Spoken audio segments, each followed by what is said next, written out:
Hakadosh, Boker Or, Bekiim Bahalacha 3, day 46, page 90, Siman Chet, Halacha Kaf Aleph. Okay? Yes, I sent it yesterday. Yeah? Hashomea Kaddish O Kedusha. No, we're in the same. You're listening to Kaddish or Kedusha when you're doing the Litatef Petzitzit. Okay? Go to the chat of Bekiim Bahalacha. No, the next one, 46. Yeah? Hashomea Kaddish or Kedusha. When you're doing that, Tifat Yishmalim, Kodem Shiori the Talit Gufo, before you're going to put it down in your body. Tzarich La'anot im hatzibur. You have to answer with the tzibur. Va'afilu amen de brachot, even amen of brachot. Va'afilu inichu al rosho kedei litatef bo, even if you put it in your head in order to do itatef, but you speak la'asot tifan. You didn't have the time, and you heard Kaddish Kedusha Yanei hatzibur. But since you started the mitzvah, it's not considered a hefsek, unless you're going to make a hefsek between the bracha and the mitzvah. Okay? You shouldn't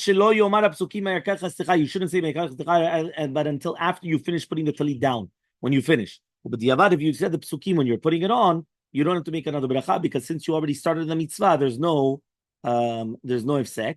That Rishon LeZion wrote, he says, I only just think about the psukim, I don't actually say it. That means those psukim that they say, he only thinks about it, he doesn't actually say it. Okay? Fine, let's look at the footnotes. We've got footnote number 22. 22 and 23. Yeah? 22 and 23. Yeah? So like this. 22. Maran the Rishon LeZion. Yeah? Explain that even if someone follows the instructions of the Ben Ish Chai, and then he says the psukim while in the position of Tifat Yishmalim, it's not an interruption, since he at least begun the act of the mitzvah. So even so, he concluded that one should rely on this leniency only when it's necessary to respond to Kaddish, Kedusha, or to a beracha. There's no obligation to say these customary psukim, however, and therefore it is better just not saying them until after you put the talit down. Meaning, why are you going to get yourself into a machloket that you're going to start coming and saying all these psukim, right? Do it afterwards, right? It appears in the Ben Ish Chai, right, permitted one to say the psukim even before putting the talit down, and therefore it's a legitimate practice for anyone who insists on following so. The Good Sefer likewise also admitted that this practice has a legitimate basis, and that Rishon LeZion recommended, though, that don't do it. Okay? Which means don't do it. It's better not to do it. Or not to say these psukim. The practice of the Rishon LeZion and the Alichot Olam, Maran and Rishon LeZion testify that the personal custom wants to think of the words, right, while doing the position of a Tifat Yishalim without pronouncing them. This is because his practice was to follow the instruction of the Ben Ish Chai to do that Tifat Yishalim before draping the talit over his body. Although he justified interrupting the speech at this point, he relied on it only to do the Kaddish and Kedusha and Amen. He did not want to rely on the abundance for psukim.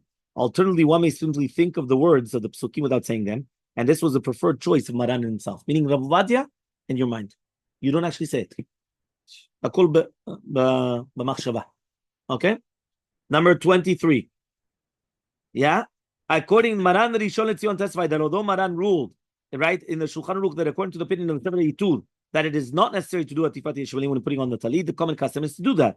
So therefore he comes and he says, according to the opinion of the Geonim, one completes the mitzvah tzitzit as soon as he performs that Tifat Yishmalit, even before he lowers it down on his body.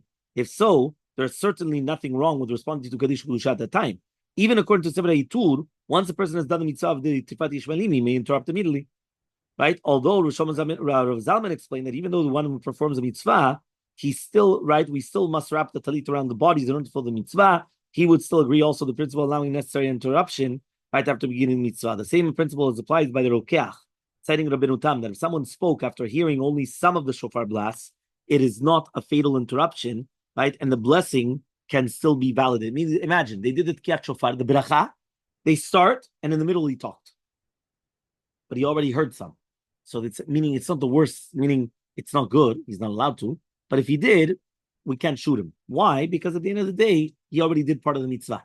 He's in the middle of the mitzvah. Okay, he compares it to someone who said the bracha on the mitzvah for Berikat Chametz, and then he spoke.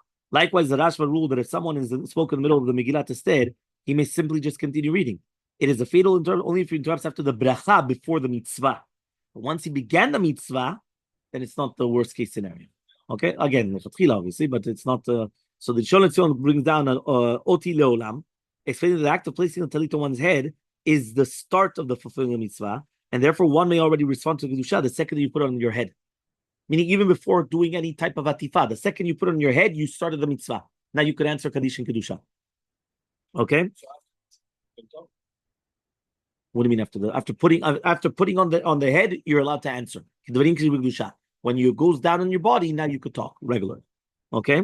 The Oti Leolam said the Petach Advidi agreed that it is permissible to respond to Kaddish at this point, but the Geza Yishai declared that he's not sure whether one may respond or not. The Petach Advidi commented that there's no disagreement between the Bekiim, that he was referring to a case where a person had already covered his body with a talit, and therefore you're allowed to. That Rishon LeZion refuted this explanation, that's not the explanation, right, of it.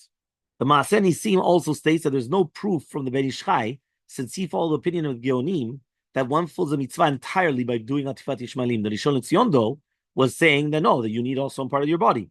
So several Acharonim pointed out that we cannot compare the case, right, to the search of Bedikat Chametz. He says, in that case, once someone has searched through the one room, or even part of room, he completed the mitzvah of searching in that area. That certainly validates the blessing he recited, right? In the case of someone putting it on his talit, however, he has not completed the mitzvah at all until he lowers the talit on the body. Until that point, he says he may be still the blessing is going to be okay. And see the footnote in the Petach David. Nevertheless, the proof of the Rashbas regarding the Megillat Esther seems to be irrefutable.